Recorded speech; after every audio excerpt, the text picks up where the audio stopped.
কইলাম কলার উপরে নিয়ে আইতে। স্যার কলার উপরে আইতে পারবো না, আপনি এটা যাইতে কয়। এত বড় সাহস ওর, তুই কস্তাই আর ইন্সপেক্টর বলবার থাকছে। হ্যাঁ স্যার কইছি, আপনার নাম শোনা করে কইছে আইবো না। আর এইটাও কইছে মুইটা দিলে আপনার মতো কয়েকশো ইন্সপেক্টর বারবার ভাইসা যাইব।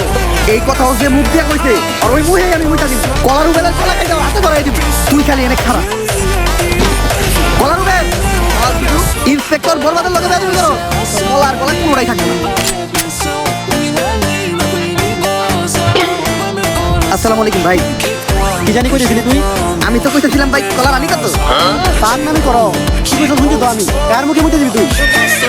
আস্তাগফিরুল্লাহ ভাই, এই কথা কি আমি আপনাকে কইতে পারি? আপনি ভুল শুনছেন আর আমি যে এই কথা আপনাকে কইছি এটার কি কোনো সাক্ষী আছে? হ্যাঁ আমি সাক্ষী, এই কইছে আপনি মুখে মুইটা দিব। জিল্লু তোর মতো কনস্টেবল থাকার থেকে 1 কোটি টাকা দিন টাকা ভালো। ওই ওরে ধর, ওর মুখে এখন মুখে দিব আমি।